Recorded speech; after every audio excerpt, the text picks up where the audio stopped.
Welcome to the Creating Wealth Show with Jason Hartman. You're about to learn a new slant on investing, some exciting techniques, and fresh new approaches to the world's most historically proven asset class that will enable you to create more wealth and freedom than you ever thought possible. Jason is a genuine self-made multimillionaire who's actually been there and done it. He's a successful investor, lender, developer, and entrepreneur who's owned properties in 11 states, had hundreds of tenants, and been involved in thousands of real estate transactions. This program will help you follow in Jason's footsteps on the road to your financial independence day. You really can do it.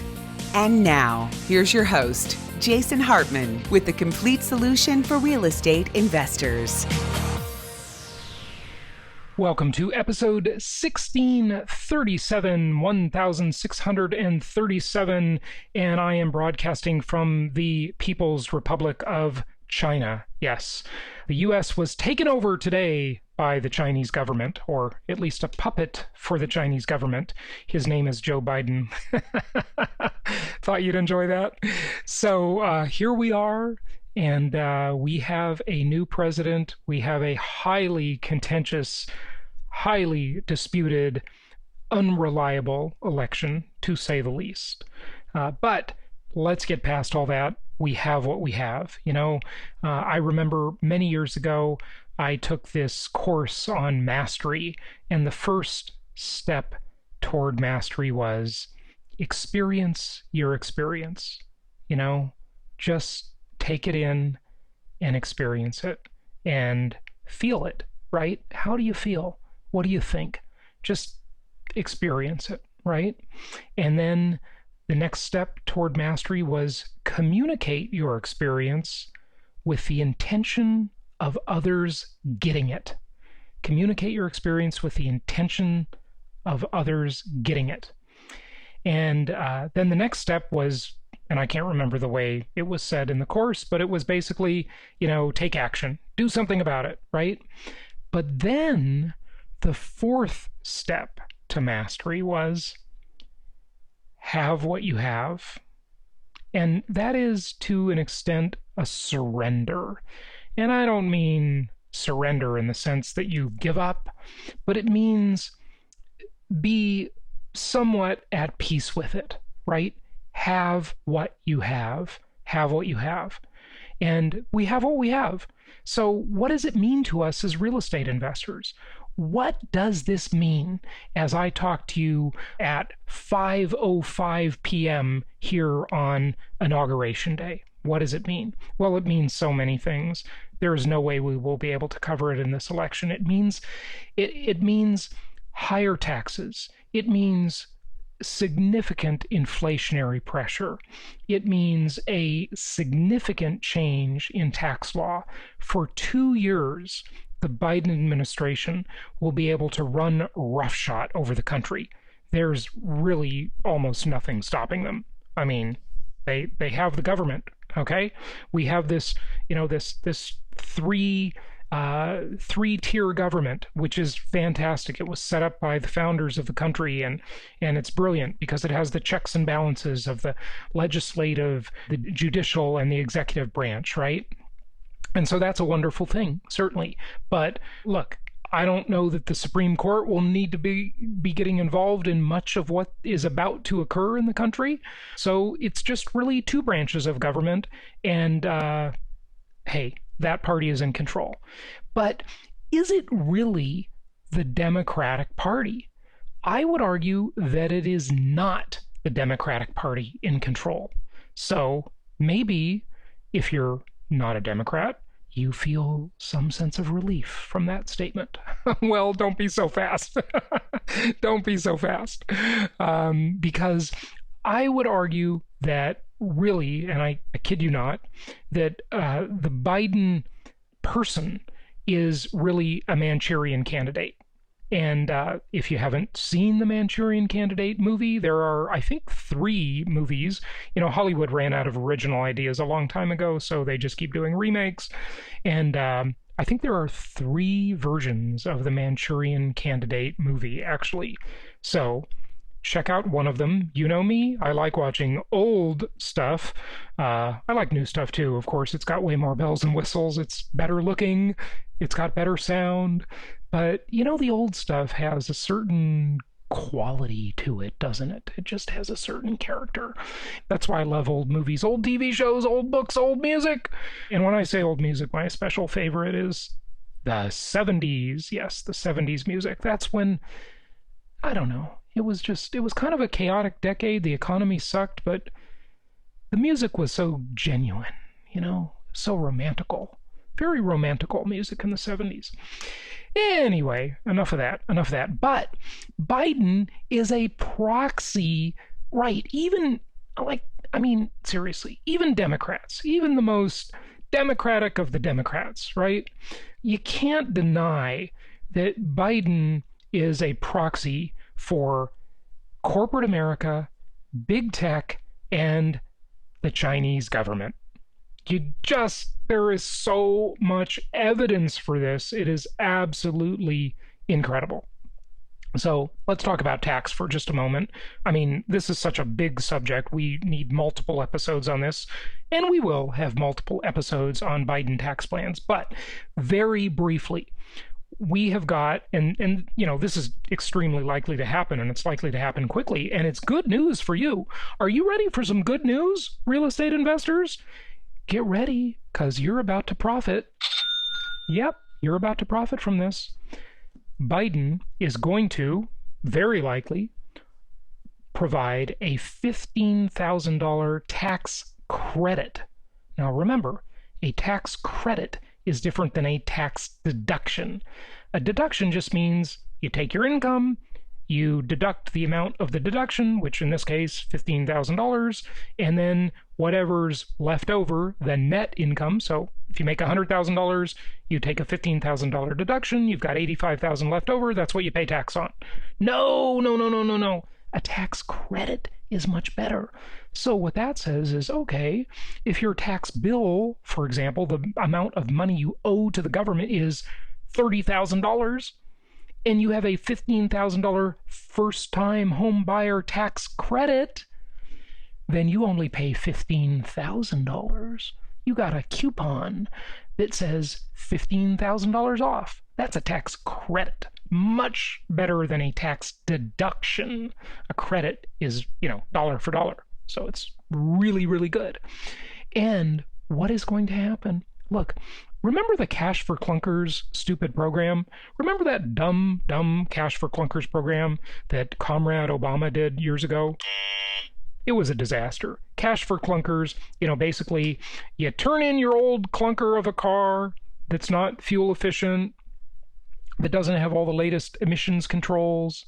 Seems like a good idea, right? And we'll give you cash for it in the form of a tax credit, right? And Obama did that, and so everybody turned in their clunkers. Well, what happened, right? What happened? Well, the used car market, just totally dried up because there was no inventory, right? Because everybody was turning in their clunkers. And what did they do with those? Well, some they sent them to the junkyard, some they sent them to Mexico and other countries, right? And so it's not like, as the great John F. Kennedy, former president, who went up against the Federal Reserve and against the establishment and, was assassinated, of course.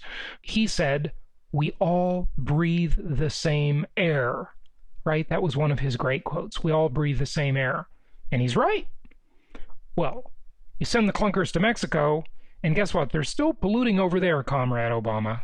Another ill-conceived, left-wing government program. It's just absolute stupidity. You can't make this stuff up. But the point was, Cash for Clunkers, everyone went out and bought a new car.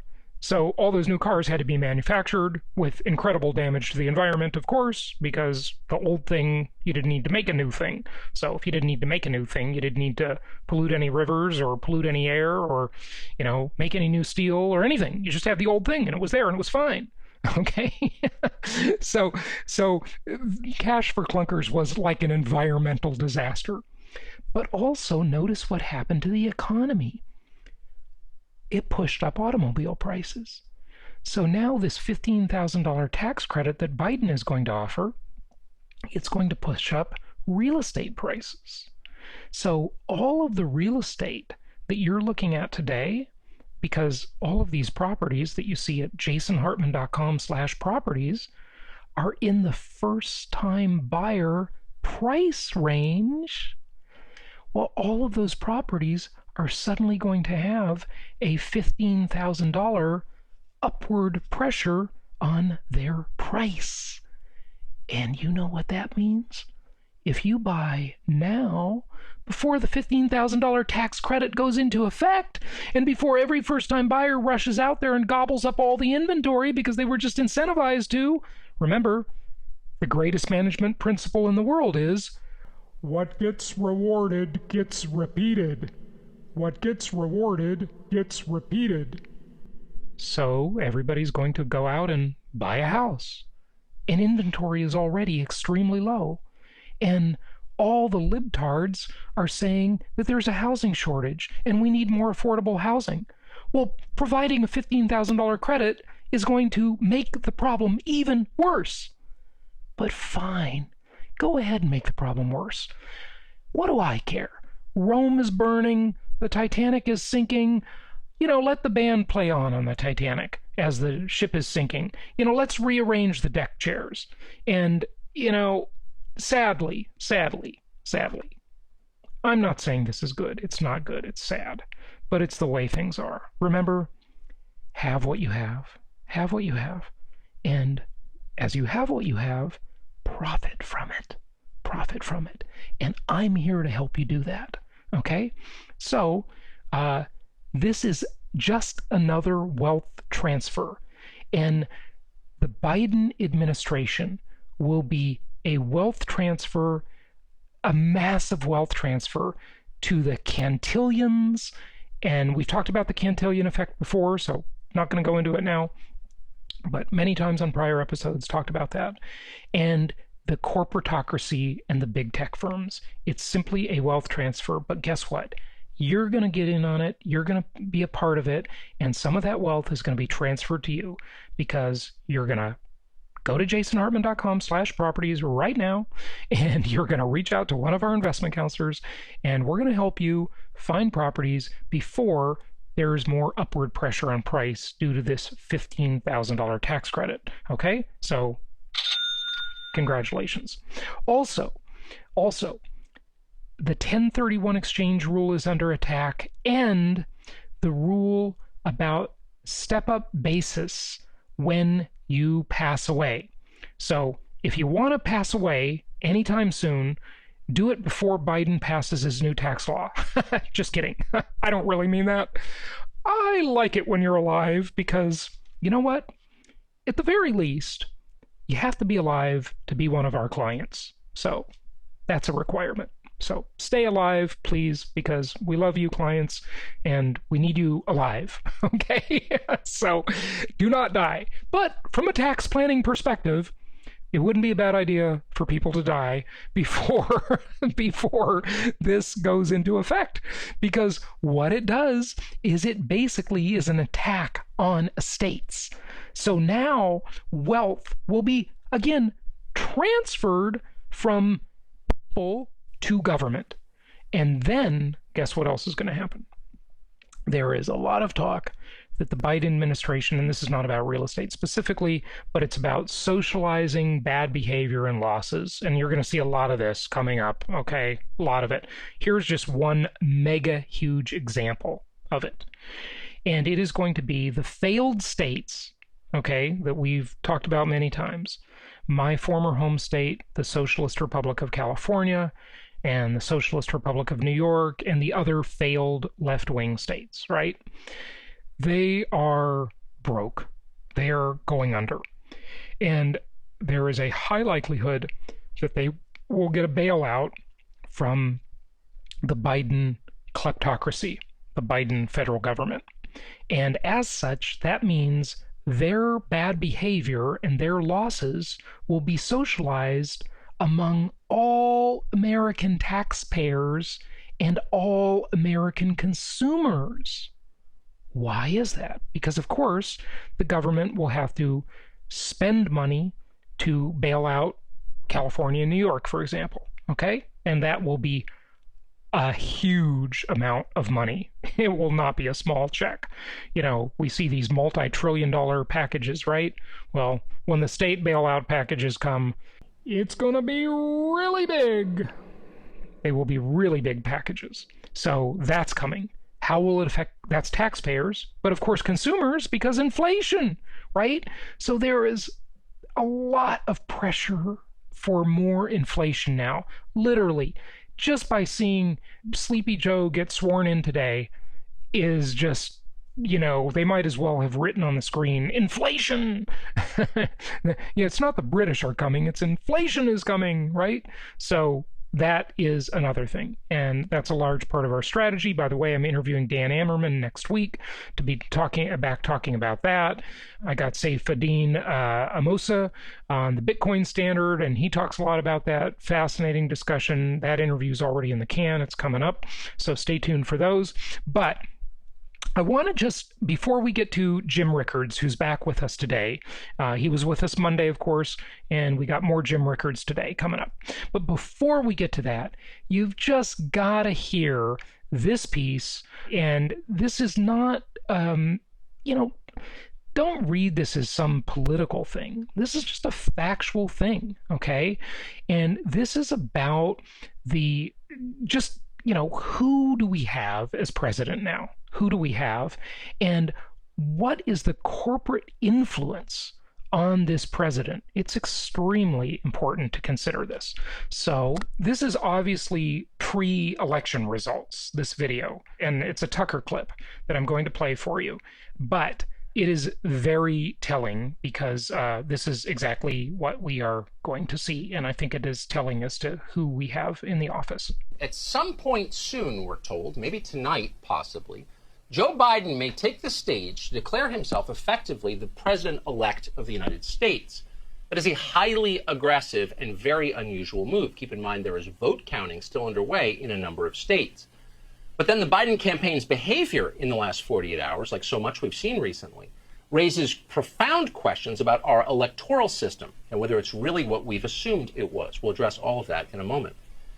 But the first question tonight is far more basic than that. Who exactly is Joe Biden, this man who claims to be our president? We probably ought to find out. Put that on the to-do list. The truth is, as of tonight, we don't really know. We have no clue what Joe Biden actually thinks, or even if he's capable of thinking. He hasn't told us. No one's made him tell us for a full year now. That's by design. In fact, it's becoming clear there is no Joe Biden. The man you may remember from the 1980s is gone. He no longer exists. What remains is a projection of sorts, a hologram designed to mimic the behavior of a non-threatening political candidate. Relax, Joe Biden's here. He smiles a lot. Everything's fine. That's the message from the vapor candidate. Don't think too much. Do you notice how that's the perfect Manchurian candidate? I mean, it's the puppet presidency. And I think that is really what we are going to see. We're going to see so much of this puppetry. In fact, one of my friends posted today that Joe Biden begins his 9th year as vice president. I thought that was pretty good. Joe Biden begins his 9th year as vice president. So who's running the projector here? Well, the first thing you should know is the people behind Joe Biden aren't liberals, though we've often called them that incorrectly on this show. A liberal believes in the right of all Americans to speak freely, to make a living, to worship their God, to defend their own families, and to do all of that regardless of what political party they belong to, or what race they happen to be born into, or how far from Midtown Manhattan they currently live. A liberal believes in universal principles fairly applied. And the funny thing is, all of that describes most of the 70 million people who just voted for Donald Trump this week. Most of them don't want to hurt or control anyone. They have no interest in silencing the opposition on Facebook or anywhere else. They just want to live their lives in the country they were born in. And it doesn't seem like a lot to ask. So by any traditional definition, they are liberal that way, though our language has become so politicized and so distorted that you would never know it. What you do know for certain is that the people behind Joe Biden are not like that at all. They don't believe in dissent. You think one thing, I think another. That's okay. No, that's not them. We're going to get to the corporate stuff here in just a moment, so keep listening. At all. They demand obedience. Diversity, which is to say legitimate differences between people, is the last thing they want. Diversity? It's a cruel joke. They must mean it ironically. These people seek absolute sameness, total uniformity. You're happy with your corner coffee shop. They want to make you drink Starbucks every day from now until forever. Starbucks is poison.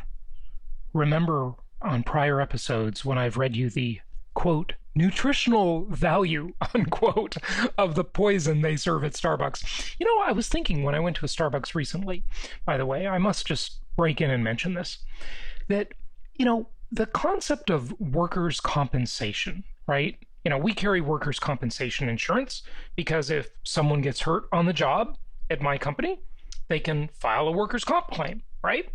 Well, have the employees of Starbucks ever sued the company under a workers' comp claim or even filed a workers' comp claim? Because I don't know about you, but whenever I see a new person going to work at a Starbucks and then I see them 4 months later, they're suddenly becoming obese and diabetic and a future cancer patient. You know, it's unbelievable the poison Starbucks is foisting on the world. But it's funny how no one attacks them the way McDonald's used to get attacked for this, right?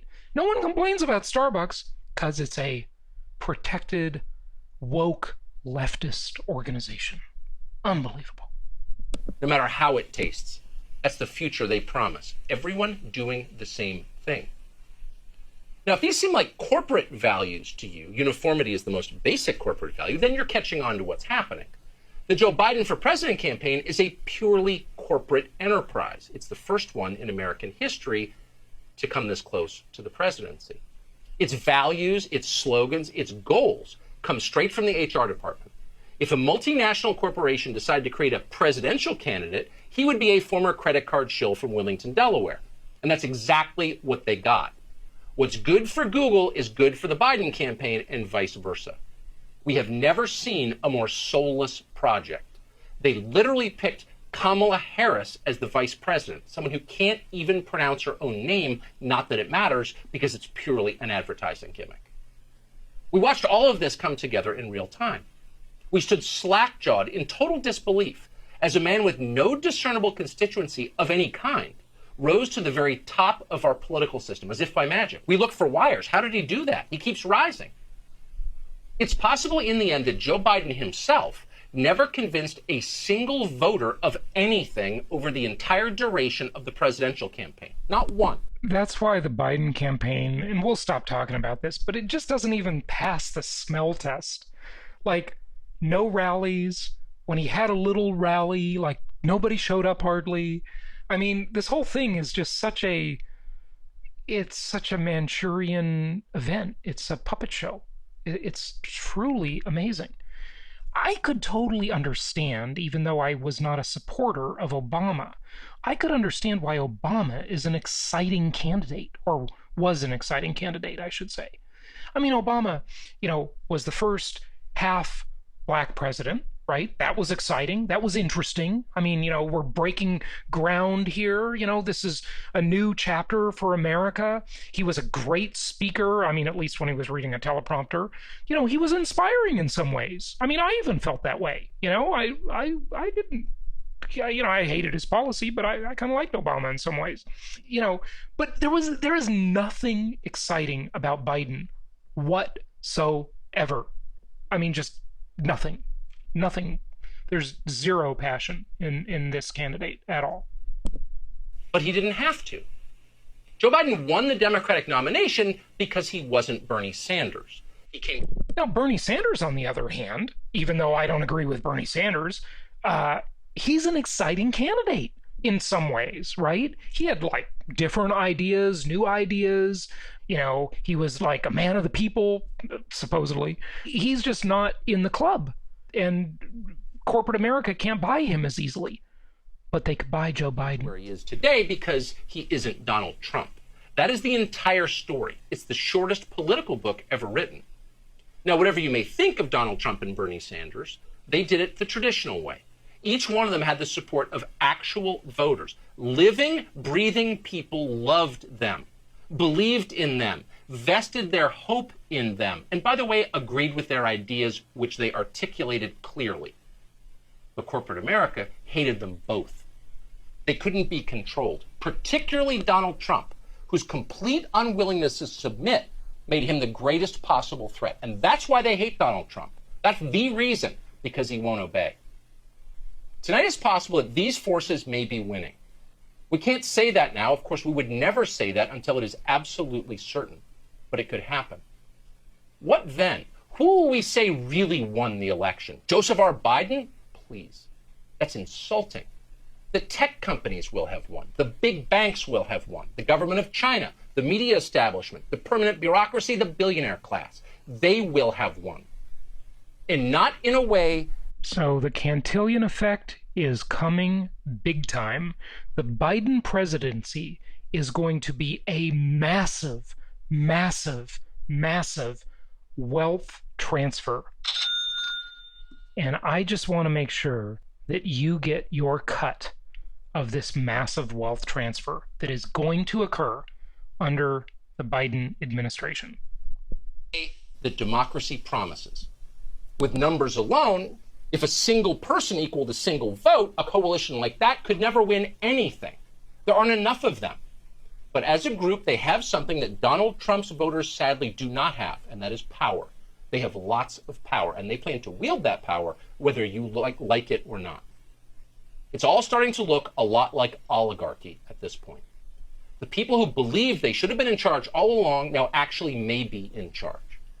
So what does that mean for the rest of it? It's a kleptocracy, it's a plutocracy, it's an oligarchy, and it is a massive, massive transfer of power. By the way, if you want some homework and you want to look up and learn about something that really changed the character of our politics, go research. Don't Google it, because Google's evil. Use DuckDuckGo. Type in Citizens United. Okay? Citizens United. And just learn about Citizens United. And it'll help you understand why we are where we are, which is in a bad place for the country. But hey, we can all profit from it. So that's the good thing about it. Okay, we'll wrap this up here and get to Jim Rickards in just a moment. For the rest of us. Now that corporate America controls everything, which is what they wanted, will they declare victory and back off, finally? Can we speak freely again? Will they take the boot from our necks? Can we have America back? Now that the Great Orange Emergency has passed, will the mandatory lying orders finally be lifted? Those are the questions we'll be paying attention to since we plan to stay in this country. And one other thing, by the way, while we're at it, who's excited to greet our new corporate overlords? Who plans to collaborate, particularly who on the right side, the Republican side, the side that said it was defending you? Who's happy about all of this?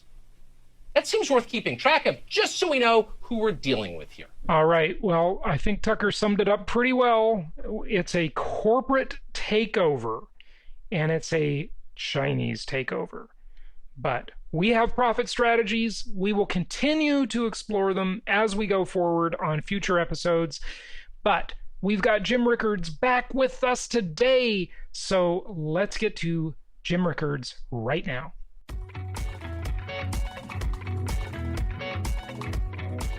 So the government and the central banks all around the world have created an unprecedented, absolutely mind-boggling amount of new currency, Jim. Right. What does that mean to us? It's like money printer go burr, as the saying goes, right? Sure. It actually means nothing, and let me explain what I mean by that. And by the way, your Austrians and your monetarists and your neo-Keynesians, they're going to say inflation, right? Inflation. Well, they've been wrong for 13 years. That's how long this has been going on. In 2008, the Federal Reserve balance sheet was $800 billion. Today, it's about $7.5 trillion. So they printed over almost $7 trillion of new money. Where's the inflation? There's no inflation. Well, there's a lot of, I mean, I don't want to like belabor the point, but some would say there's more inflation than is disclosed. Of course, they'd say the indices are misleading, but that's fine. But then others would say, look at the asset inflation. I mean, there's a lot of inflating of assets, right? Maybe not consumer prices. Yeah, but that's not inflation. I mean, asset prices are up there, bubbles all over the place. I agree with that. Bitcoin, stock market, some sectors of real estate, not all. Those are asset bubbles. That's not inflation. Inflation is what is the consumer price index, or the PPI, the purchasing index, producer price index rather. And you say, well, I got my own definition. Well, fine, good for you, but you're not going to be able to forecast policy if you're making up definitions. You got to look at it the way the Fed does. And I'm not saying that there are no problems with it. I'm not saying the models are right. They're not. But if you're trying to forecast Fed policy and forecast markets, which I do, you better look at it the way the policymakers are looking at it, because that's going to guide their actions. If you want to stay ahead of the curve in terms of policy changes, you have to look at it through their eyes. Whether the models are wrong, I know the models are wrong. I get that. I do my own modeling, but you can't just make up your own definition. If you're talking about the official. The inflation benchmark that the Federal Reserve uses is a PCE price deflator, personal consumption expenditure price deflator. That's the one that's used to determine GDP. And their target for that is 2%. And they've hit that target about 2 months in the last 13 years. In other words, they don't know how to cause inflation, and we don't have inflation. But just to kind of come back to your point, Jason, so we printed the $7 trillion, over $7 trillion we talked about, and the monitor's like, oh, all that money, you're going to cause inflation. We have not. Money printing does not cause inflation. What causes inflation is the velocity of money. It's the turnover of money. So, I go to dinner, I tip the waitress, she takes the taxi home, tips the taxi driver, taxi driver puts gas in his car. So in that example, my dollar tip had velocity of 3. There was the waitress tip, the taxi tip, and the gasoline. $3 of goods and services for $1. So that's velocity of 3. But if I stay home and watch TV and don't spend any money, my money has velocity of 0. So a nominal GDP is money supply times velocity. What's 7 trillion times 0? Zero. Yeah. 0, right. If you don't have velocity, you don't have economy. So you can think of the money print. There is money printing for sure. But think of the money printing as piling up wood, as piling up. A big pile of wood doesn't start a fire. You need a match. You need a bolt of lightning. You need a blowtorch. You need some catalyst. So if you're worried about inflation, and actually right now deflation is a bigger problem, but if you're worried about inflation, don't worry about the $7 trillion pile of wood. Ask yourself, where's the spark?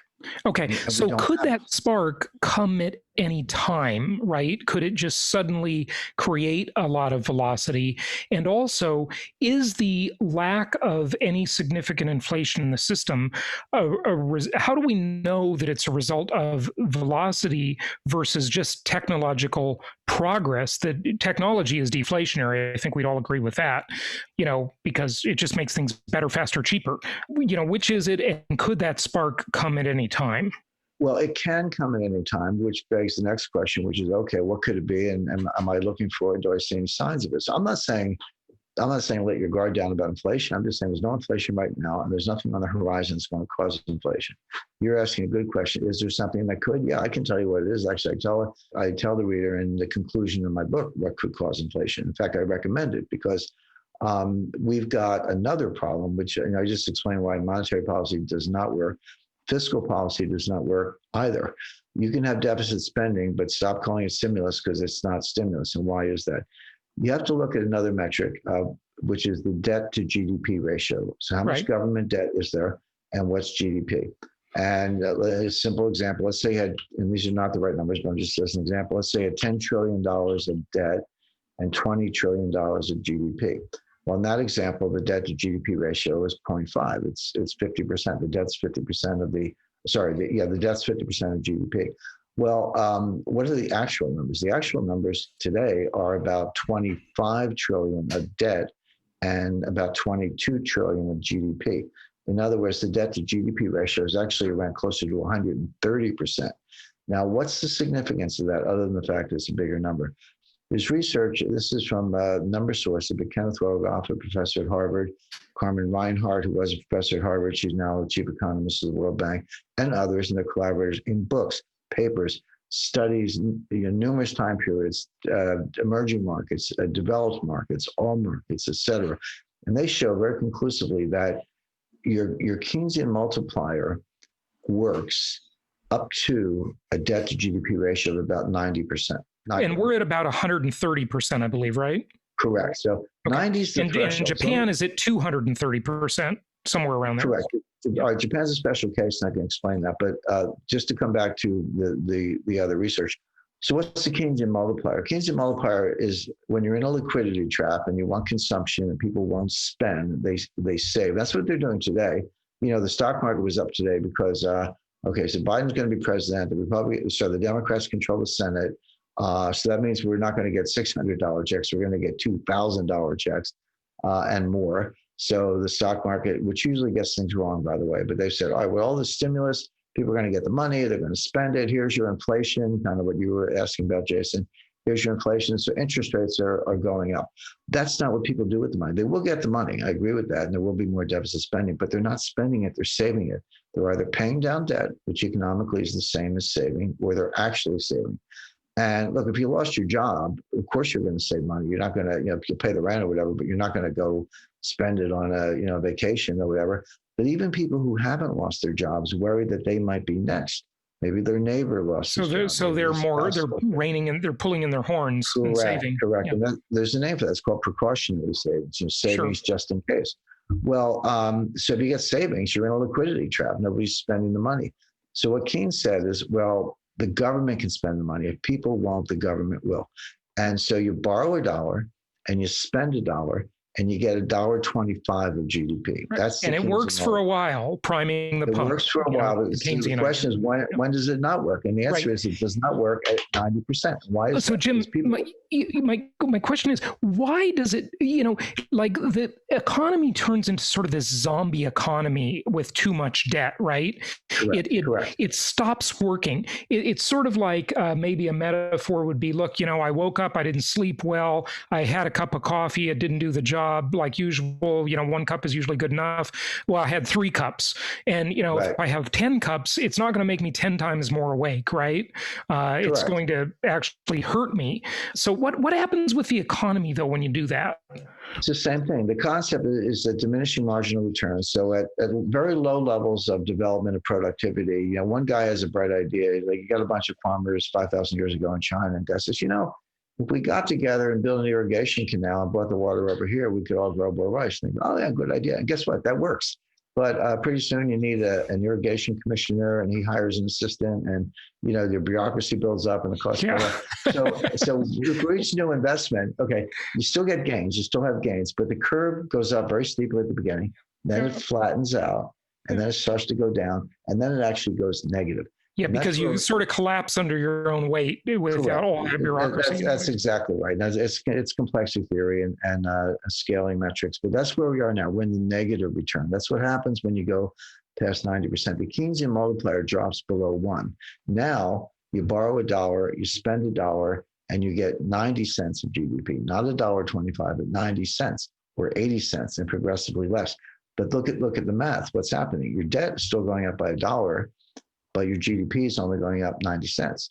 So what's happening to the debt to GDP ratio? It's getting worse. That means the return on the next dollar is lower. This is why you cannot borrow your way out of a debt crisis. Right. You cannot print your way out of the liquidity crisis. You need other solutions. And I talk about the solutions in the conclusion of the book.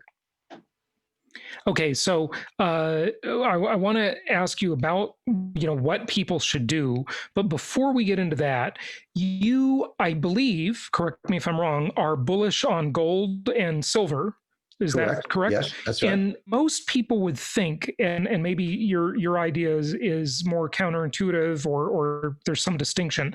Most people would say, well, people buy gold or silver if they're worried about inflation, or they're worried about a general crisis or collapse of any flavor, I guess. Right. Why are you saying inflation isn't the worry, but still buy gold and silver? Because gold does very well in deflation. Also, you're right about the inflation. That's pretty intuitive, and most people understand that. But just to give like concrete data and concrete models, I don't make claims without backing them up. The greatest period of sustained deflation in U.S. history was the Great Depression between 1929 and 1940. In that period, gold went up 75%. It started at $20 an ounce. It was $20.67 an ounce, and it went up to $35 an ounce. So in dollar terms, that's a 75% gain. The best performing stock on the New York Stock Exchange during the Great Depression was Homestake Mining, out in South Dakota, which again, because they were producing gold. So gold does very well in deflation. No, so why is that? It seems kind of counterintuitive. The answer is governments cannot afford deflation because you can't tax it. You can tax inflation all day long. Governments love it, but you can't tax deflation. If I don't get a raise, but the price of everything goes down, my standard of living just went up because my same amount of cash has higher purchasing power. So my standard of living goes up in deflation, but the government can't tax it. So they want inflation because they want me to get more nominal dollars so they can tax it. So if governments can't stand deflation, and they can't, and you have deflation, how do you get out of it? The answer is raise the price of gold, raise the dollar price of gold, not to reward gold holders. In fact, FDR did it, and he confiscated all the gold first. So the government, it was the ultimate front running, the ultimate inside trade. That was an absolute scam in 1933. Boy, it was a scam, but it worked. It was a scam that worked. The reason it was a scam was the government got all the profit, not the individual investors. Yeah. But as economic policy, it worked. Because what Roosevelt was saying is, I don't want to reward gold holders. In fact, he took all the gold. But what I want to do, I want the price of everything else to go up. In other words, if gold, and I expect gold to go to $15,000 an ounce over the next several years, but let's just take $5,000 an ounce, which would still be a big jump. The world of $5,000 gold is also the world of $400 oil, $100 silver, $20 wheat. There's your inflation. Is the price of everything else goes up. I tell people, if the dollar price of gold goes up, if you have gold, that's fine. You made a profit. Don't pat yourself on the back, because what's really happening is that the dollar is devaluing. It's not, people say gold's going up. Yeah, okay. Yeah. But that's not really what's going on. And now it's the measuring stick. It's keeping pace. I think of gold by weight. And an ounce of gold is still an ounce of gold. If you stick it in a drawer, go away for a year, come back, guess what? It's not 2 ounces. It's still an ounce of gold. But if the dollar value is higher, what really happened is that the value of the dollar went down. That's inflation. And that's so my listeners get that. So they're in tune with you there. Got it. No problem. Okay. So before we get to what to do, and then we'll wrap it up, that question I asked you about Bitcoin off air before we started, I found it very interesting that you said on another video I saw you on that Bitcoin will not become, well, you're not a fan of Bitcoin, right? Is that fair to say? Yeah, I have no interest in it. I don't know. Tell us why. Because it's not going anywhere. I mean, it might go down to $200 a coin or whatever. But here's the thing with Bitcoin. I know where it is. It's around $35,000. So I did an interview in December 2017 with Sarah Silverman. She's a journalist. And at the time, Bitcoin was going up about $1,000. Well, certainly $1,000 a week. It was almost $1,000 a day. So it was going. At the time, it was about $8,000. So it had gone $5,000, $6,000, $7,000, $8,000. It's highly speculative and very volatile. So be careful, folks. If you're doing it, be really careful. Well, yeah, but yes, I agree. But there's more to it than that. And Sarah asked me the same question you just did. I said, look, Sarah, here's what's going to happen.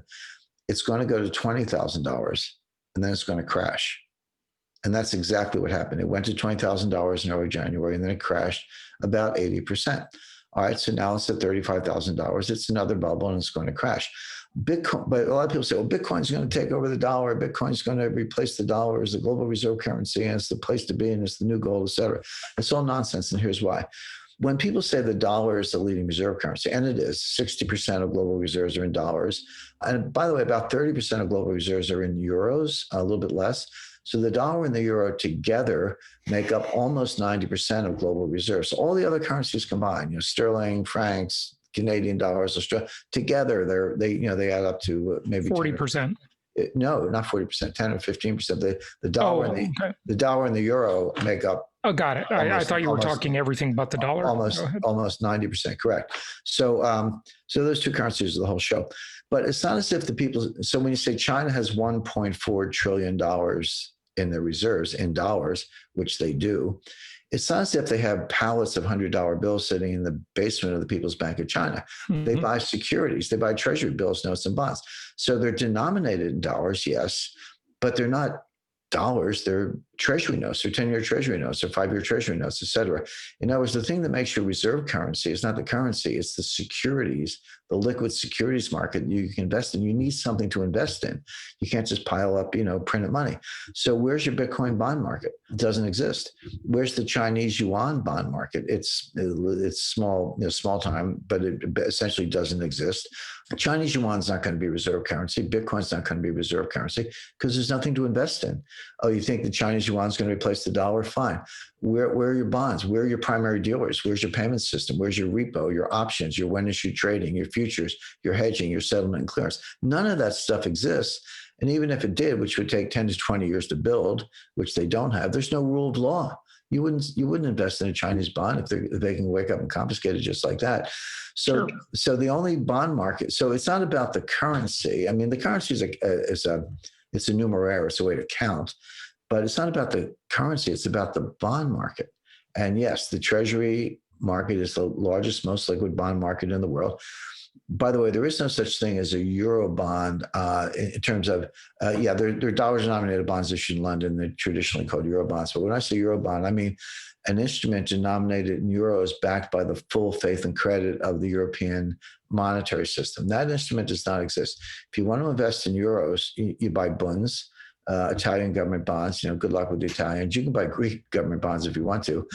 They're in euros, but there's no unified euro denominated bond market. So how many German bunds are there? Not enough to absorb the savings of the world. So when I went to Washington, the first thing I learned, I was a lobbyist. My wife hates me to admit it, but I was.